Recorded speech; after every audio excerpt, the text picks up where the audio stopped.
Hello and welcome to my channel.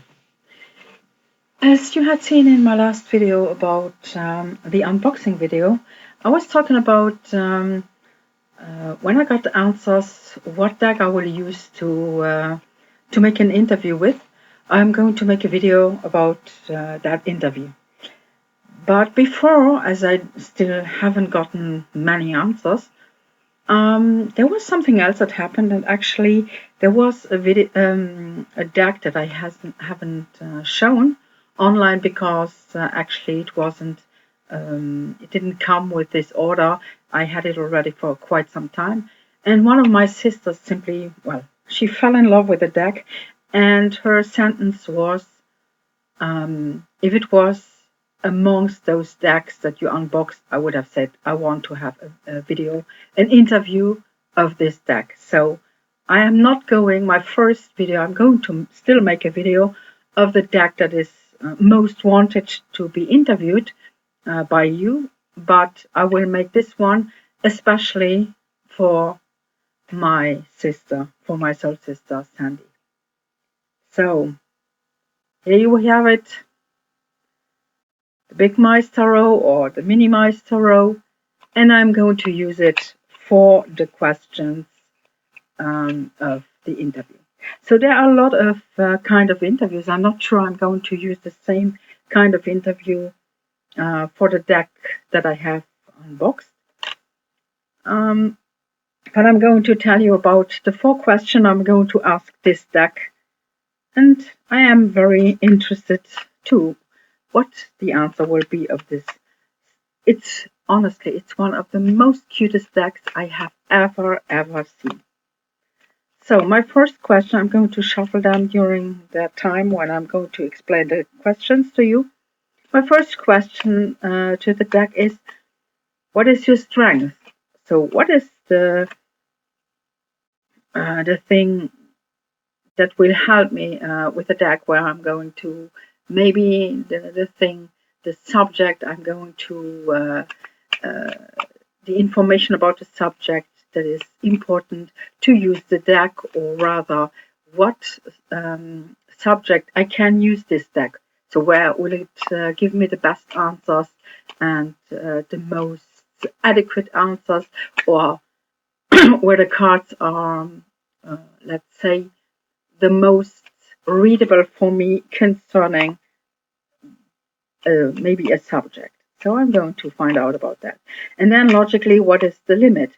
So what is maybe the weakness? I don't like the word weakness, because persons, just because they are good in one thing and not good in another thing, I don't consider the other thing to be a weakness, but nobody needs to be good in everything. Even if this is asked by our society and by a lot of our bosses, but it's actually not the most important thing. I think it's important to know what are you good at, and if there's something you're not good at, okay, then I know I'm not going to push you into that direction. I'm not going to ask you for help for this. I'm going to ask someone else, and I give you the opportunity to be good at what you're good at. So for me, the deck is a little bit the same way. So what is the questions maybe I'm not going to ask this deck? And also how I am going to work with you. So is it really for a typical reading as I make them when there is a problem and I need it, I take it to get deeper into the problem and to work out a solution? Is it more a therapeutic way? And I think this one is amazing for therapy, but that is my opinion. So I want to have the opinion of the deck. Or is it really more for future reading or whatever? So how I am going to use it later on? What does it give me as an information to know how to use the deck the best?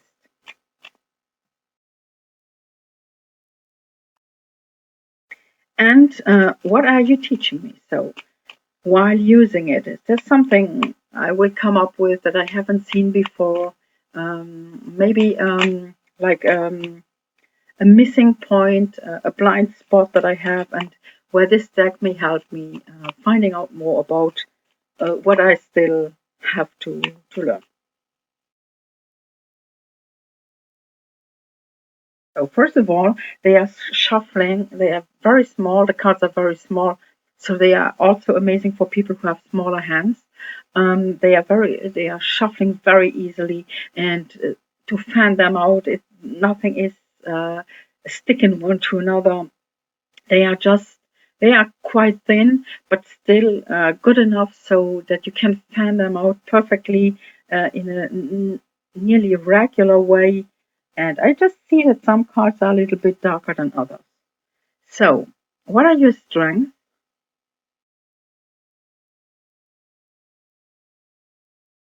What is your limit? How can I work with you? And what are you teaching me? Oh, let me see.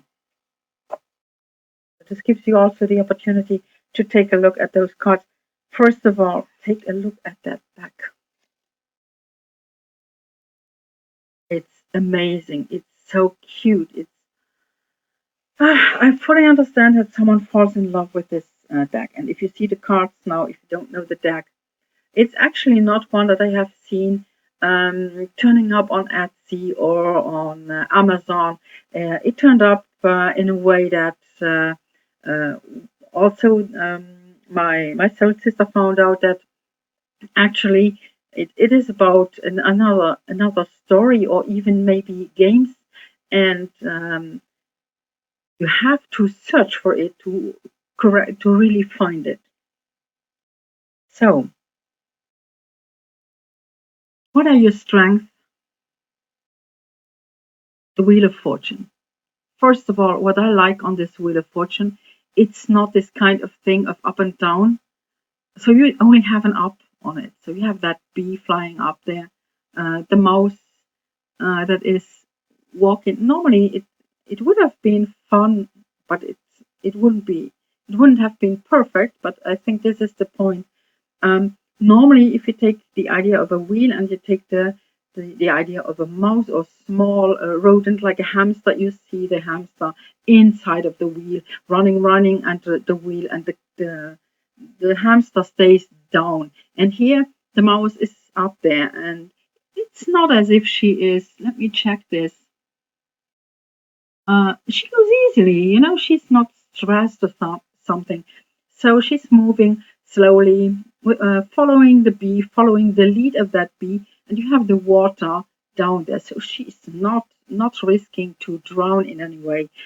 And this actually this easiness on that card without having this aspect of it's always an up and down, and when you're down you know that you will come up, and when you're up be careful because you're going to go down. And you always have this this card, you very often have this feeling of, if all is well and you draw the Wheel of Fortune, you're like, oh yes, when I'm happy, so that means that I will be sad in some time. But here it's like, okay, keep your eyes on your lead, and this deck may give me this opportunity to just, even if there are things that are maybe dangerous and who are precarious, where you have like here the water, the emotions, and you have the possibility to stay above all this if you just take the lead that the cards are going to give you. So it may be a good deck, not simply to maybe less to dig into a problem, but more like, okay, we talk a lot about the problem, we know the problem now all by heart, and now it is about time to go for the solution and not to stress out that we have uh, to to be very, that we are straining to get to that solution, but we can take it as a walk, a stroll around in our life, and to take out a little bit of this heaviness that you sometimes get. It's a light way. You may have a huge problem, and maybe those cards are going to show you, okay, then let's make a first step. Not we're not trying to end up at the goal. But you make a first step, and the moment you keep your eyes on the lead instead of keeping the eyes on the problem, you may find out that later on you made 100 steps and you're away from the problem. And it gives me easiness in a sort of way. What is your limit?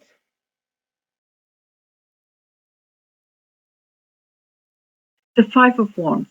So this is absolutely, for me, this is an absolute information. Maybe I'm absolutely wrong, but I do hope not. So here you have those two who want to pass the one next to the other. It really shows a conflict. So this is not a deck to be used if I have a situation of conflict with another person to check out and find a solution for that problem. So it's more like maybe some problems in life in itself, in the situation, but not concerning personal things that if you say, I have a problem with a person, how can I best solve this? Or what is it I have to be careful about? This deck is not, that is its limit in my eyes. So no, you go for the situation, but definitely not in a way of an interpersonal situation. This is not the deck for it. How can I work with you?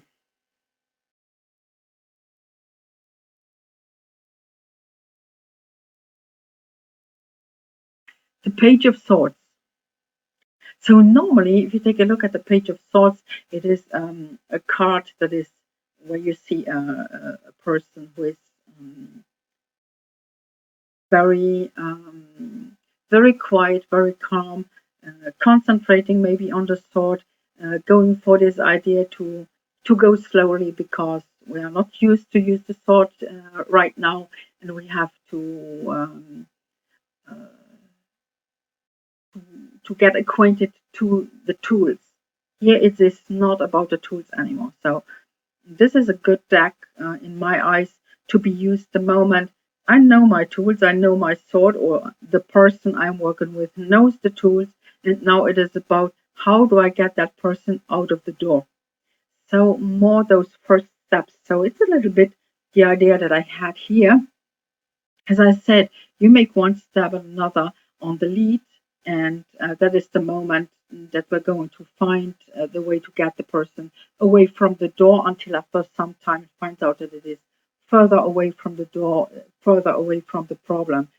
So, but it's not about explaining the person how the things, the tools that I'm giving the person are working. So maybe, for example, even if it is a very easygoing deck, actually, as I said, a very light deck in a certain way, not in a negative way, but to take out this heaviness, it is not a deck I'm going to use in the beginning when I'm a person who comes to me for a first coaching and I still have to explain to that person, not in a way that I'm saying, oh, the person doesn't know, but while the person doesn't know my tools. And normally, if people come to me in the beginning, I explain stuff like transaction analysis, inner personalities, and so on. Um, it's not then that I'm going to use that deck. But when the person is already maybe in a sort of theoretical way, and the person has already been here for some time and knows about the transaction analysis, and the moment I'm saying, okay, the person says something, I say, okay, what part is talking? And the person says, oh, that's my parental ego state. So when the person is already in that, so that we can concentrate on the situation, on the door that has to be opened, it has to be stepped through and being closed behind, but not in the beginning when the person still has to understand how the sword functions, how the armor functions, and maybe how the door functions. So this is important for me to have this information about. It's not a deck, even if it looks like it. It's not a beginning deck. So it's a deck when this the tool itself, maybe for people who are going to use it for tarot, it is good for someone who has already a certain knowledge about tarot, not someone who begins with it, because the person still has to know the tool and not the step about how to use the tool. And what are you going to teach me?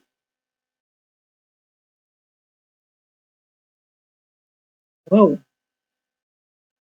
so far about the light deck, the death card.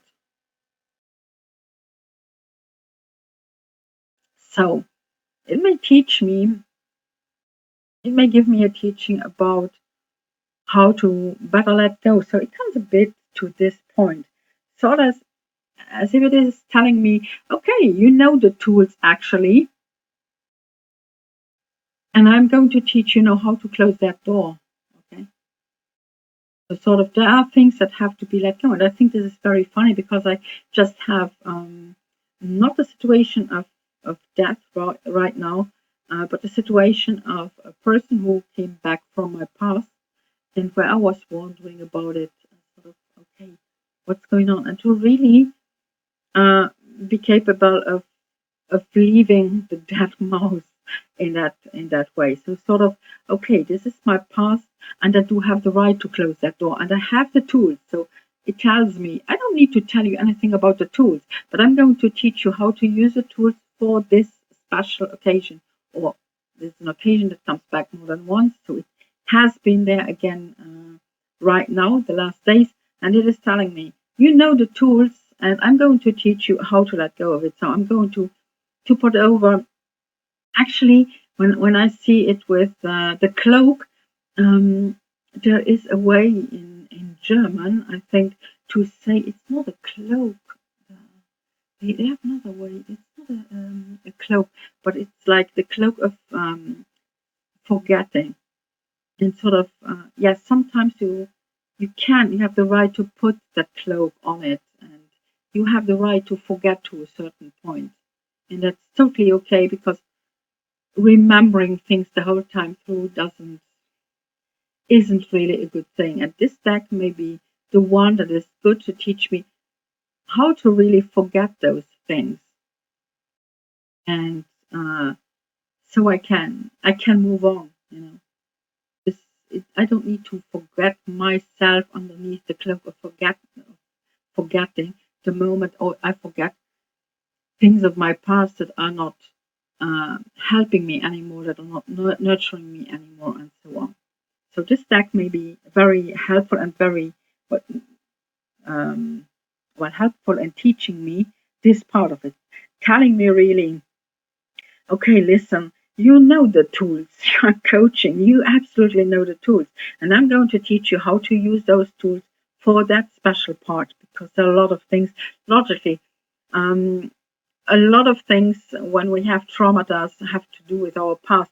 And maybe this gives it the thing. You have the tools, and I'm going to tell you how to use them to let go of that part of the past that is not nurturing you anymore, that is harmful to you, and to become very ugly and sort of that stinks after a certain time. So I hope this gives you a certain idea about the deck. Maybe this card is more for me because I asked it, what are you going to teach me? But maybe this gives you a certain idea of how this deck may function. Even the images are very light and are not so packed as other decks with all the information. Sometimes those decks with less information can give you a more straightforward answer. And I think this is, first of all, it is very, very cute. And on the other side, it may be a deck that brings sometimes more than the ones that are loaded with too much of information. So I hope you like this small interview.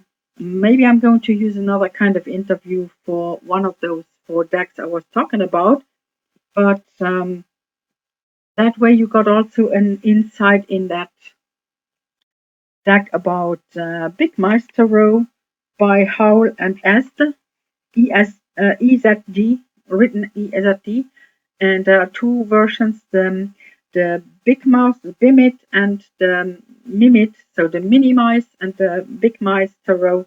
And I think this is honestly one of the most beautiful, beautiful decks that I have. And I have some cute ones like the Monster Row or the Buddha Row, but this honestly for me beats them all. So thank you very much for watching. If you're interested in such videos, you can check my channel. You can follow my channel, follow me on the channel.